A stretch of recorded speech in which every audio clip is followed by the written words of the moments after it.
This episode is one of a series in which we investigate the manifold ways in which people in the Middle East have attempted to control and utilize water over the course of history. My name is Dr. Ed Hayes, and I work as part of a team of researchers on the project Source of Life, Water Management in the Pre-Modern Middle East at Radboud University in the Netherlands. We see the remains of aqueducts all over the Middle East and North Africa today.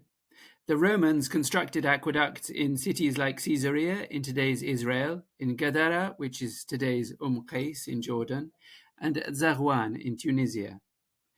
Aqueducts continued to be constructed in the Islamic era by the Umayyads in Ramla and the Abbasids in Baghdad, for example, and we will discuss some of these in our episode on Baghdad.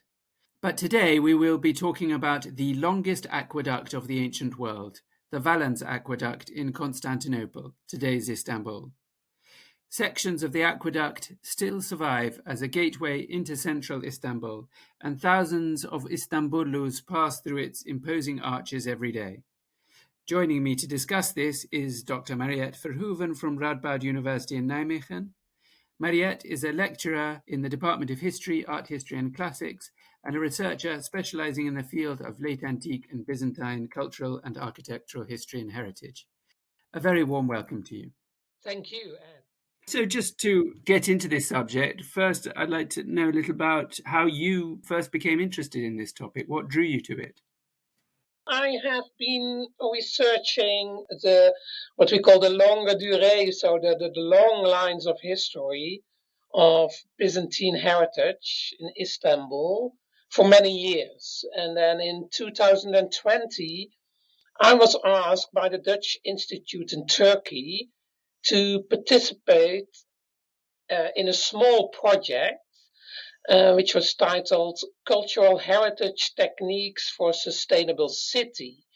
That was looking for solutions for employing heritage for sustainability issues.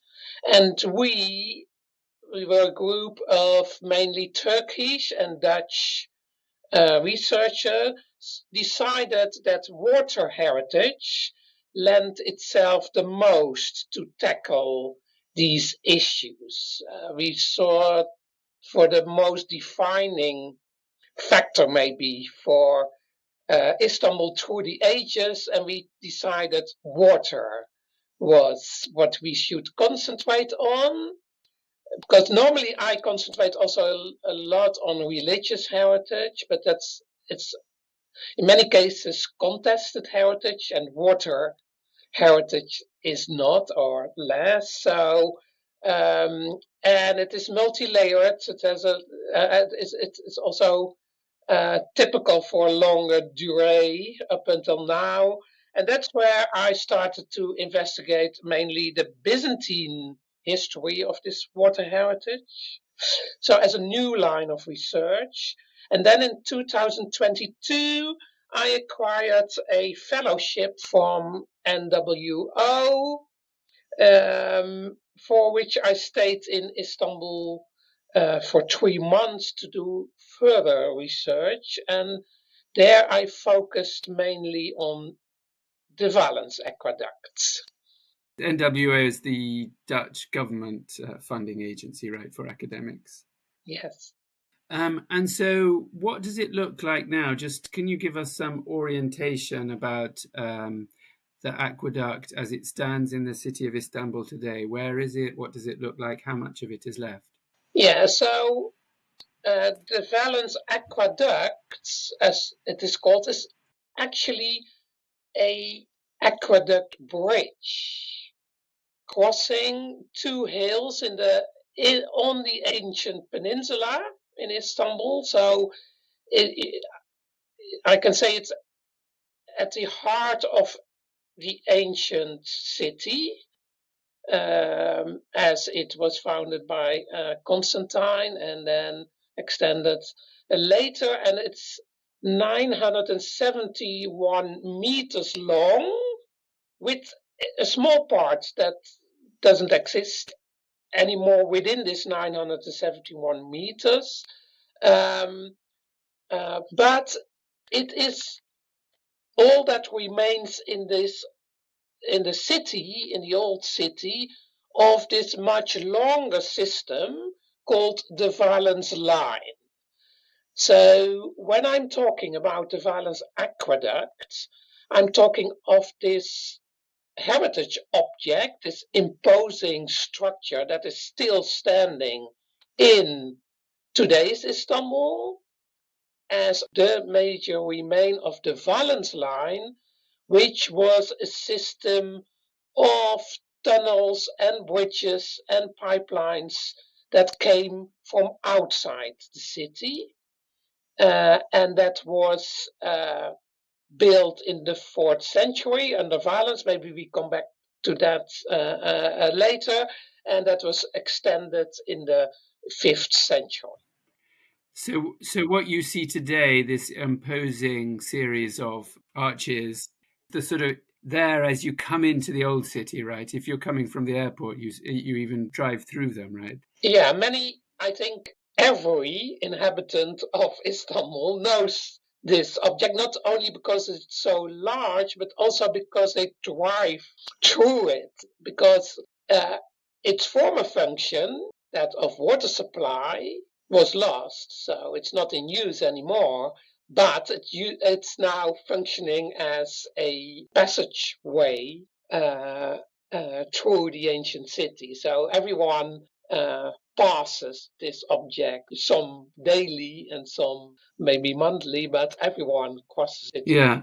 And you mentioned it's an aqueduct bridge, this visible existing part. Could you just tell me what is the difference between an aqueduct and an aqueduct bridge? It becomes a bridge when you have to span, for example, 2 hills. James Quarr, who did a lot of research on the water supply of Constantinople, he told me that it wasn't actually necessary to build such a large bridge. So it was also a statement of the emperor. So it was also to impress, to build such a large above ground structure. That's interesting. So where today we might build skyscrapers or opera houses or something like that as a visible expression of our culture, there's a link between prestige projects and the water heritage. Yeah. Maybe for the ones who don't know the city, Istanbul, like Rome, consists of 7 hills. So the Valens Aqueduct Bridge spans between 2 hills of the 7 hills. That's what mainly remains of the ancient aqueducts, are these imposing structures. Yeah. Thank you. Yeah, that's interesting. And I think for many people, when they hear the word aqueduct, they just think of an aqueduct bridge. That for them, aqueduct bridge is an aqueduct, but there are many less impressive aqueducts, which are just maybe a brick-lined channel or a pipe or something like that. That's also an aqueduct. It doesn't have to be one of these big arched structures like the Pont du Gard in France or the Valens Aqueduct in Istanbul. Let's move on to a bit more about the history. Could you give us a short overview of the aqueduct's history? You've mentioned that it was named after the Emperor Valens. Was he fully responsible for the aqueduct? Was there something there beforehand? And how much was added? So you mentioned there was an extension in the 5th century. How much is Valens responsible for what we see or later editions? The Emperor Valens reigned from 364 to 378, and it was the statesman and philosopher Themistius who tell us in his oration for the Emperor Valens, so in the 4th century, that the city became alive only when the emperor brought water to it. So there you see a clear mention of Valens being responsible. Jerome, another source in his chronicle, he credited the city prefect Clearchus with bringing water to the city in the year 373. So he mentions a specific date. And this Clearchus, he was prefect under under Valens, and So most historians hold 373 as the date for the completion of the long distance water supply system. So for the complete line. So this line of channels, bridges, tunnels carry water through the landscape. And that line was 185 kilometers long. We know from sources which mention the length of it in states, 1,000 states, and that's about 185 kilometers long. But that was not the first aqueduct or system to have been built. We know that, again, from sources, that an earlier aqueduct system, so an earlier line, was constructed for the city of Byzantium by the Emperor Hadrian in the 2nd century. Hadrian reigned from 117 until 138. So that was in Roman times. Some people, some like historians, we now don't do that anymore. We said that Constantine built a complete new city when he founded the city of Constantinople in 324. But that is not the case. There was already in Roman times a city, not as large or famous as the Constantinian city become, but actually Constantine extended the Roman city as it was when he founded his new city. And of course, the main difference was that it now also became a Christian city under Constantine. But Constantine knew Roman cities. His example were Roman cities, and with the most important one, Rome. So that was also the plan he used for his city. So, which in the beginning was also filled with pagan temples and objects. And so, yeah, there was an older line, and it was the line of Hadrian, and that also was used still in Byzantine times and also even later. So the Hadrian system, was it joined to the Valens system, or are these two separate systems? There were two lines. So the Hadrian line was used for the lower parts of the city. So where now Hagia Sophia, where the Acropolis was, where the palace was, so actually where the city of Septimius Severus was, who actually after Hadrian founded his Roman city. And the Valens line was then needed when, after Constantine founded the city, he enlarged it as well, building a new wall much farther to the west. And for this greater city, with also much more people, this Valens line was created. And this Valens line was then supplemented in the 5th century under what we call the Theodosian emperors, with an extension of 65 kilometers of tunnels and bridges. So that made it from a 185 kilometers line to 250 in a straight line. But James Quarr and others calculated that the line, because it was not straight, of course, was at least in total 425 kilometers long. It went all the way up to what is now the Bulgarian border. So 250 kilometers as the crow flies, but 420 kilometers with all the loops and kinks and ups and downs. Yes, indeed.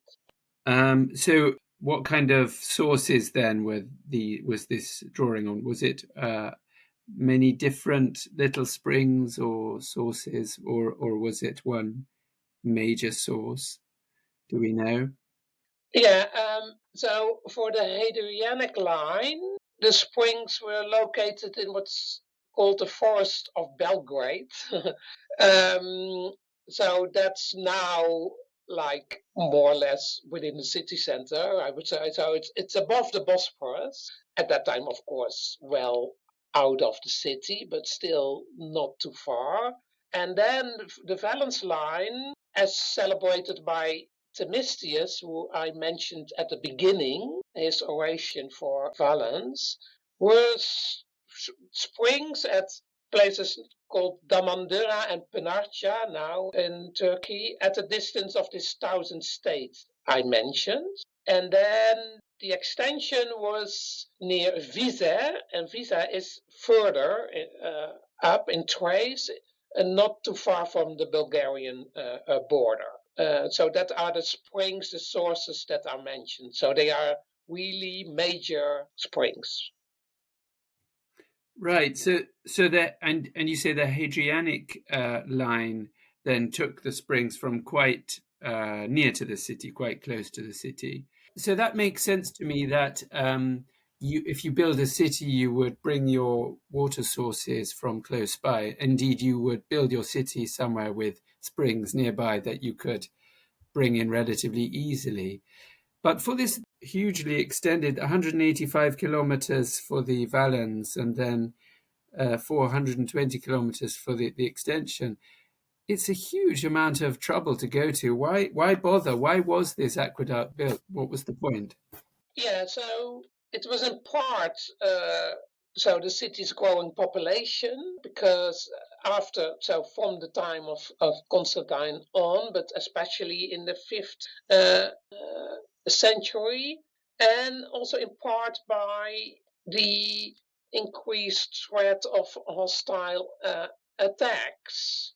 And so, because the system didn't just consist of tunnels and bridges and pipelines, but also of open, in the 5th century, huge open reservoirs were created within the walls, mainly for agricultural purposes. And then there would have been closed cisterns for uh, drinking water. But these huge reservoirs were also a kind of reserve for the times when times of war or other calamities. But indeed, it was a huge effort, and also from the perspective of maintenance. And actually, very soon after the 5th century, this extension of 425 kilometers would not have been necessary anymore. So the city has a history of growing and then declining population, and yeah, as elsewhere, all kind of things happened. So it seemed that also this effort was not only, I should say it, huge in terms of labor and expenses, but also for a rather short time, because in 629, Avars besieged the city, and then the line was broken, also later restored, but at that time, for a very long period, it was not in use anymore. Well, let's go on to that. In fact, so how was it maintained? What is the history of maintenance of the aqueduct, and who did this? Whose responsibility was it? We know that in the 5th century, under the emperors Theodosius I and Arcadius, there were 7 laws specifically concerned with the regulation of water distribution and the provision of the maintenance of the aqueducts, both in and outside. And from these laws, we know that the diameter of the pipe supplying a property was determined by the size of the estate and whether it had baths. So that would be a law for the elite, of course. Then we know that all taxpayers were liable to contribute labor and materials for repair of the system. And we know that there were extreme penalties for diverting water for irrigation and for taking water from an aqueduct rather than from a reservoir. So the reservoirs, from there, you could apparently take water more easily, as where for the aqueducts it was regulated. And this was free, right? You didn't have to pay for the water, or did you? Was there some kind of fee that you would pay to get this water for drinking? James Core says that in Constantinople, water was a right, people. So, yeah, it was not a luxury, or so it seems to have been free, as long as you used it in the proper way.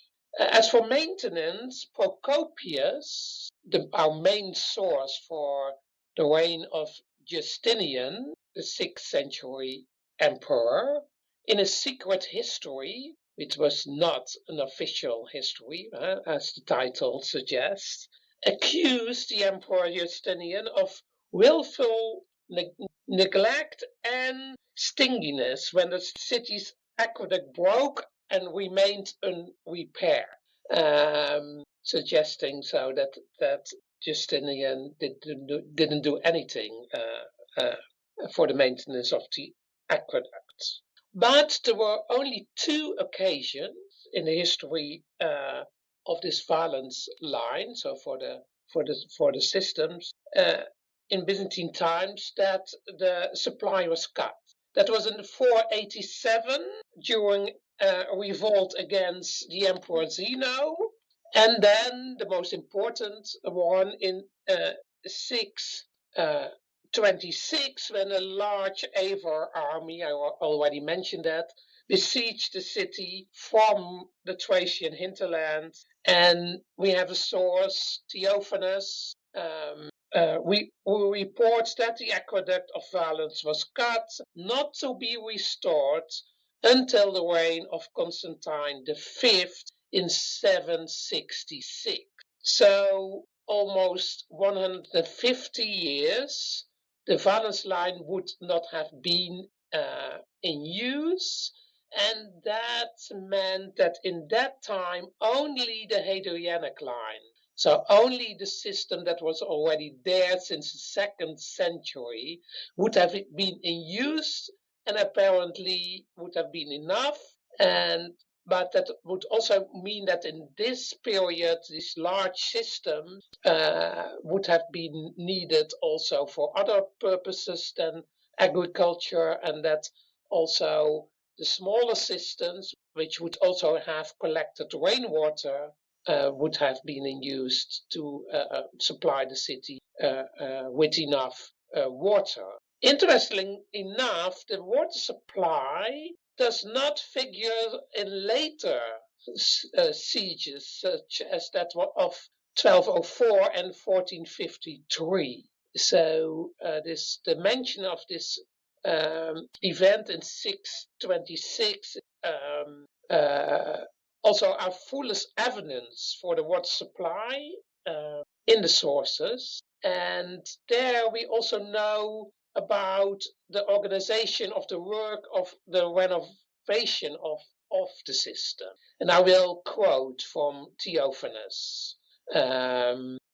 It's a chronicle for the year 765-66. There ensued a drought, such that even dew did not fall from heaven, and water entirely disappeared from the city. Cisterns and baths were put out of commission. Even those springs that in former times had gushed continuously now fail. On seeing this, the emperor, Constantine V, set about restoring Valentinian's aqueduct, which had functioned until Heraclius and had been destroyed by the Avars. He collected artisans from different places and brought from Asia and Pontus 1,000 masons and 200 plasterers from Hellas and the islands 200 clay workers. And from Thrace itself, 5,000 laborers and 200 brickmakers. He set taskmasters over them, including one of the patricians. When the work had been completed, water flowed into the city. So that is what we know about this restoration and reconstruction.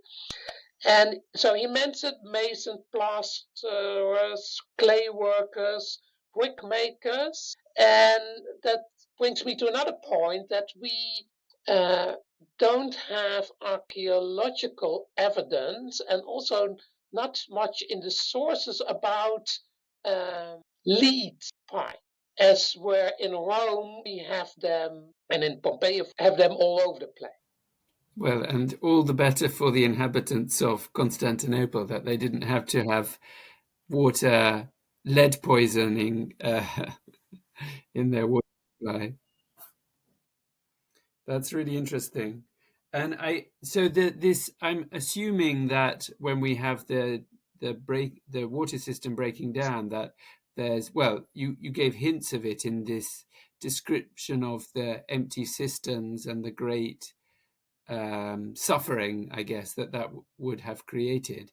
And I'm assuming that this has an impact on population and industry and agriculture, that everything contracts if you have a lack of water supply, and that people leave, they go and stay with their relatives in the countryside or something like that the whole city just becomes smaller and less successful.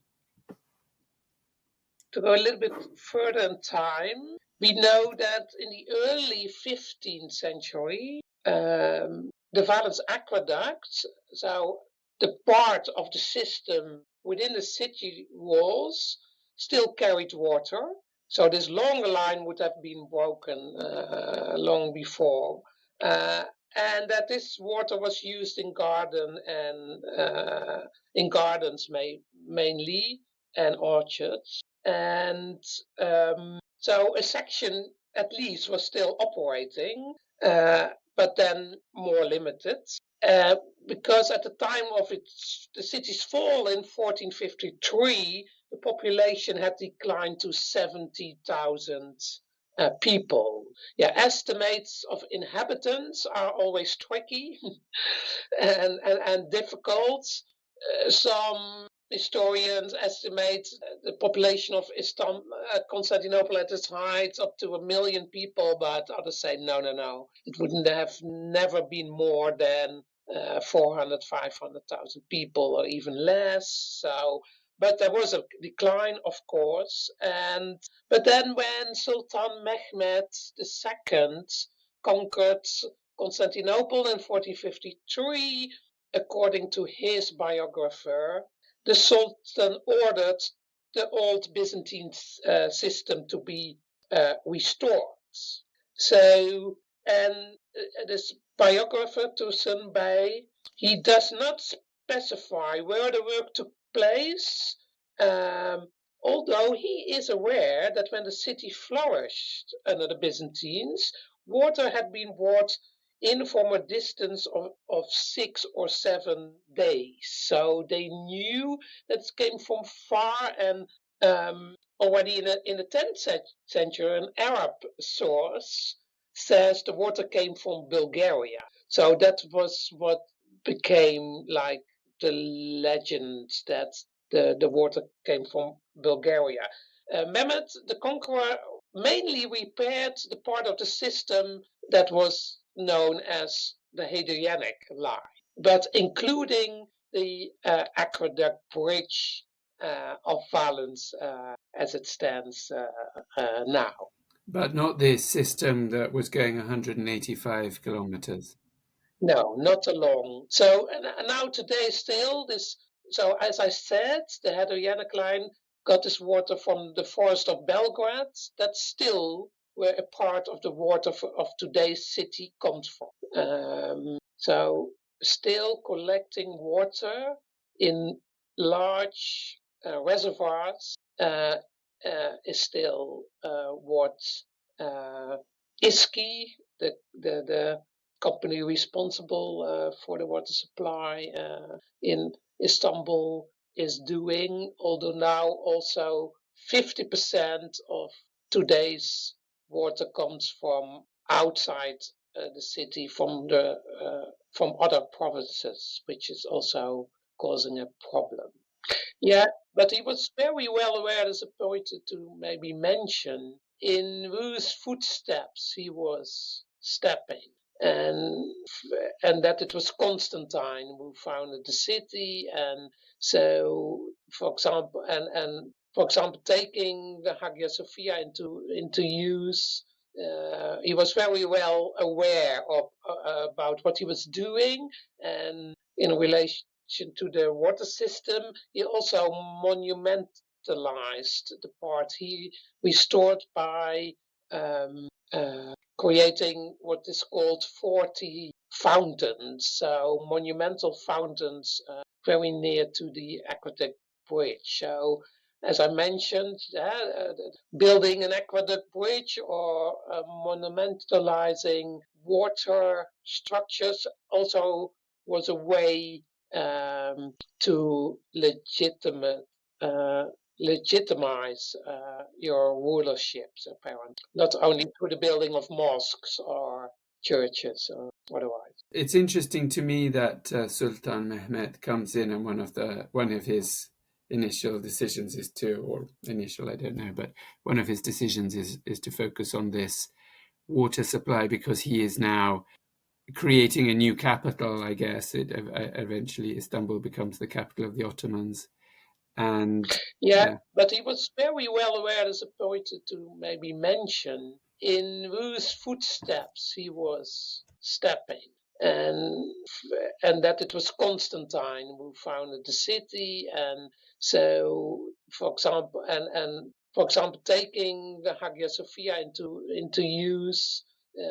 He was very well aware of about what he was doing, and in relation to the water system, he also monumentalized the part he restored by creating what is called 40 fountains, so monumental fountains very near to the aqueduct bridge. So, as I mentioned, building an aqueduct bridge or monumentalizing water structures also was a way to legitimize your rulerships, apparently, not only through the building of mosques or churches or otherwise. And by that time, the Ottomans had already been a dynasty established in Anatolia for a couple of centuries. So they would have had Byzantine infrastructure all around them, Byzantine, and then whatever maintenance was going on.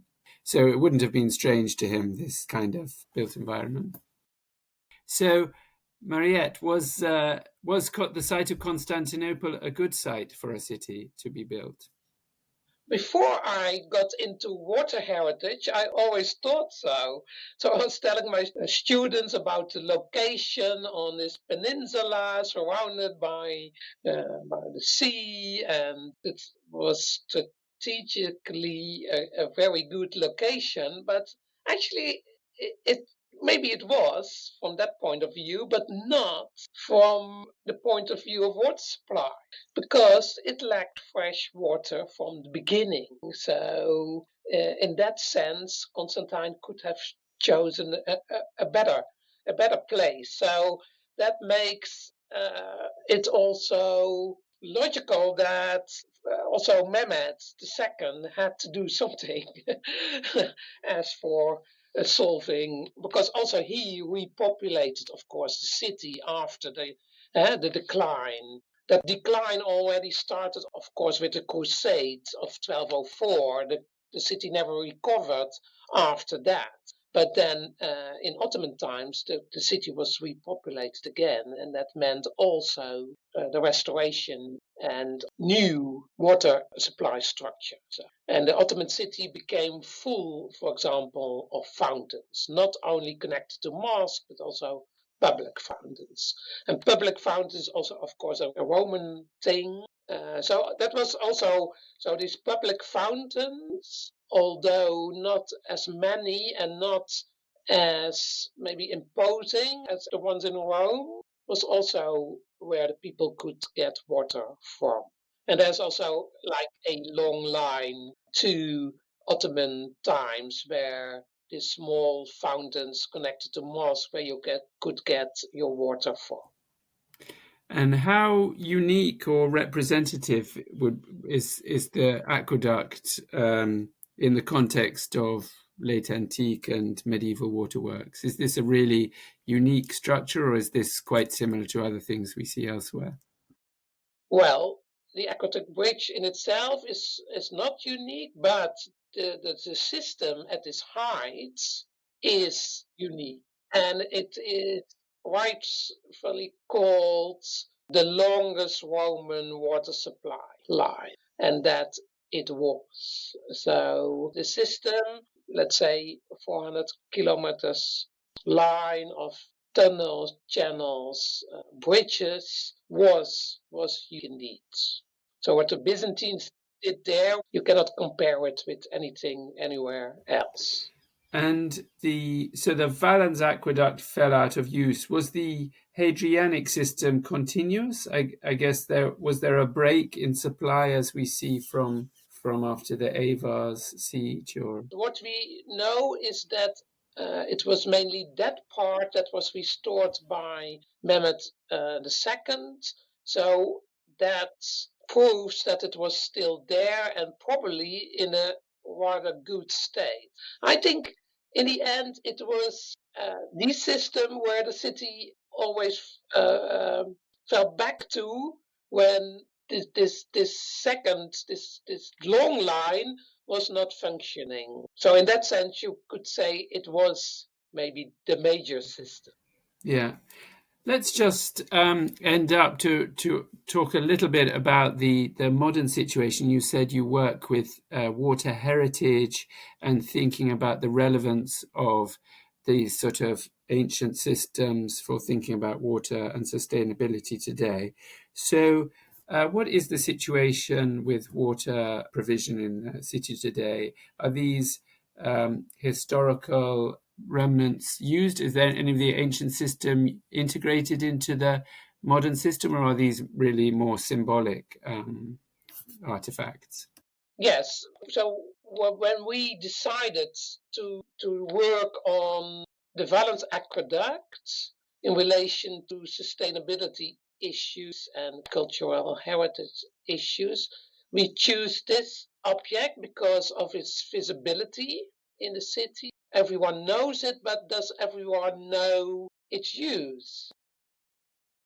It's actually the biggest remain of ancient times, apart from Hagia Sophia. So we started with a small survey amongst inhabitants and also tourists visiting Turkey. It was an online survey, and actually people know about its use and function, and also think that it should be preserved.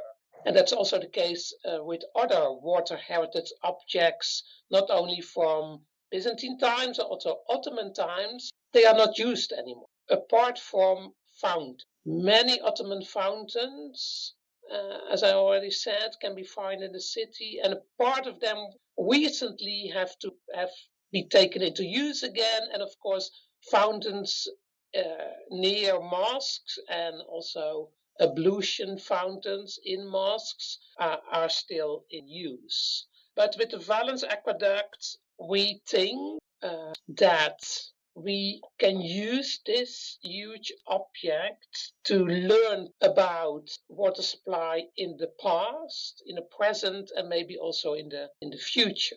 Because today, as I said, 50% from Istanbul's water supply come from outside the city, and then I mean from rather far away.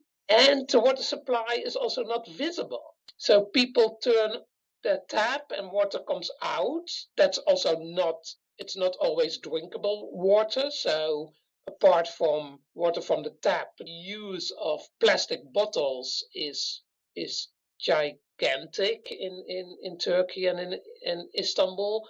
But anyway, people don't see where the water is coming from and how much effort is put into this water supply. Every day, 16 million, maybe 20 million people have to be supplied with fresh water in one way or another. So we thought, how then can we use this object to increase knowledge about water supply for today? So we see there a technological solution and a more physical. And what we want to do is to develop a walking route app, so a digital solution, an app which uses text, images, and videos to guide the user along the Valens Aqueduct and related heritage, because in the neighborhoods there are many other water heritage objects from different time periods. So providing not only insight into its multi-layered history, but also contemporary testimonies about water use and knowledge.